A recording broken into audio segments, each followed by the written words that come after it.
നമസ്കാരം, JB ജംഗ്ഷനിലേക്ക് സ്വാഗതം.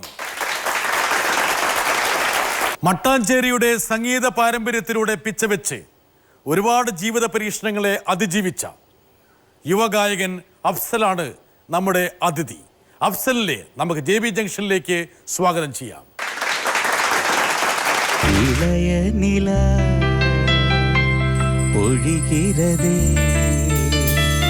இதயம் வரை நனைகிறதே உல போகும் மேகம் கனா காணுமே விழா காணுமே வானமே இளைய நிலா பொழிகிறதே இதயம் வரை நனைகிறதே.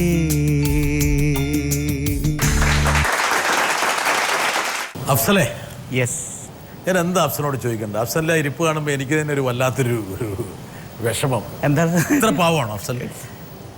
അങ്ങനെ ഞാൻ സ്വയം പറയാറില്ല, ആൾക്കാരെ കൊണ്ട് പറയിപ്പിക്കണം. അല്ല, അങ്ങനെയല്ല.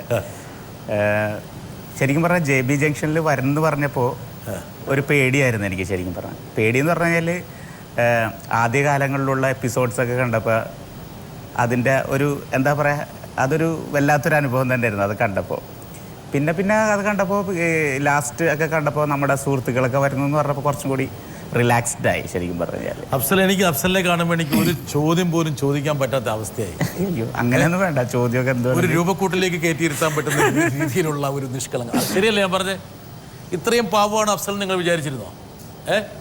ഈ സ്റ്റേജിൽ കിടന്നിട്ട് തകർത്ത് ആടുന്ന ഈ അഫ്സലാണോ ഇപ്പോൾ ഇവിടെ ഇരിക്കുന്നത്? അഫ്സൽ വളരെ പാവമാണ്. അതാണ് ഇവിടെ കാണിച്ചു തരാൻ വേണം ഒരു പടം. അമ്മ என்றழைக்காத உயிரில்லையே, அம்மாவை வணங்காத உயர்வில்லையே, நேரில் நின்று பேசும் தெய்வம் பெற்ற தாயன்றி வேறொன்று ஏது, அம்மா என்றழைக்காத உயிரில்லையே, അമ്മാവൈ വണങ്ങാത ഉയർവില്ലയേ.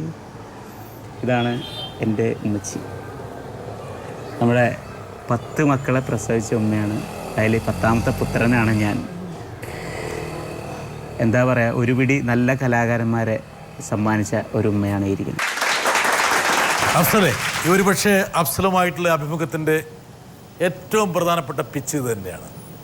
അഫ്സൽ അനുഭവിച്ച സ്നേഹം, അഫ്സൽ നൽകിയ സ്നേഹം. അഫ്സലിനെ നമ്മൾ ഈ ഉമ്മച്ചിയായിട്ടുള്ള ബന്ധത്തിൽ ഒന്ന് കോറിയോഗ്രാഫ് ചെയ്തിരിക്കും. ഈ സ്നേഹം മനസ്സിൽ എപ്പോഴും ഉണ്ടോ? ഇപ്പോഴും ഉണ്ട്, എപ്പോഴും ഉണ്ട്. അതെൻ്റെ മരണം വരെ ഉണ്ടാവും. 10 മക്കളെന്ന് പറഞ്ഞാൽ വലിയ സാഹസമായിരിക്കും ഉമ്മച്ചി നടത്തിയിട്ടുണ്ടാവുക. ഒരുപാട് പേരെ വളർത്തിയെടുക്കാൻ വേണ്ടി. പക്ഷേ ഇന്നത്തെ കാലഘട്ടത്തിലുള്ള ബുദ്ധിമുട്ടൊന്നുമില്ല. അന്ന് മക്കൾ വളർന്നു വരാനെന്നുള്ളത് പലപ്പോഴും അവർ പറയുന്നേക്കാം. ഇപ്പോൾ എനിക്ക് 4 മക്കളുണ്ട്. അവരെ വളർത്തിക്കൊണ്ടിരുന്ന ബുദ്ധിമുട്ട് നമുക്കറിയാം. നമ്മൾ കൂടുതൽ കൺസേൺഡ് ആണ്. അതെ, അവരത്രത്തോളം കൺസേൺഡ് അല്ലായിരുന്നു. മക്കളൊക്കെ വളരുന്നു. അതെ, അവരെ അവരുടേതായിട്ടുള്ള സ്വൈര്യവിഹാരത്തിന് വിടുന്നു. അതെ അതെ. 10 മക്കളുള്ള കുടുംബത്തിൽ ഏറ്റവും ഇളവനായിട്ട് ജനിച്ചു. ഈ ഇളവന്മാർക്ക് ഒരു അഡ്വാൻറ്റേജ് ഒക്കെ ഉണ്ട്. എല്ലാവരുടെയും ഈ പരിഗണനയും കിട്ടും, പരിലാളനെയും കിട്ടും. പക്ഷെ എല്ലാവരുടെയും തട്ടും മുട്ടും കിട്ടുന്നതും ഈ ഇളവന്മാർക്ക്. ശരിയാണ്. പക്ഷേ ഒരു പരിധിവരെ എന്നെ സംബന്ധിച്ചോളം പറയണമെങ്കിൽ ഞാൻ ലക്കി എന്ന് തന്നെ പറയാം ശരിക്കും. കാരണം മൂത്ത ബ്രദേഴ്സൊക്കെയാണ് കൂടുതൽ ബുദ്ധിമുട്ടുകളൊക്കെ അനുഭവിച്ചിട്ടുള്ള വ്യക്തികൾ. അപ്പോൾ അവരുടെയൊക്കെ ഒരു കഷ്ടപ്പാട് ഒക്കെ കഴിഞ്ഞാണ് ഞാൻ ജനിക്കുന്നത്. അവരൊക്കെ പ്രവാസികളായിട്ട്, അവരൊക്കെ ഗൾഫിൽ പോയി കുറച്ച് പൈസയൊക്കെ അയച്ചു തുടങ്ങിയപ്പോഴാണ് അഫ്സലിൻ്റെ ജീവിതം ആരംഭിക്കുന്നത്. അതെ. അപ്പോൾ അതുകൊണ്ട് ഒരു പരിധിവരെ അതൊന്നും എനിക്ക് അനുഭവിക്കേണ്ടി വന്നിട്ടില്ല ശരിക്കും പറഞ്ഞു. പക്ഷേ എന്നാലും അവരുടെ അനുഭവങ്ങൾ മനസ്സിലാക്കാനും അവരെത്ര ബുദ്ധിമുട്ടുണ്ടെന്നുള്ളതൊക്കെ മനസ്സിലാക്കാനൊക്കെ ഞാൻ മാക്സിമം ശ്രമിച്ചിട്ടുണ്ട്.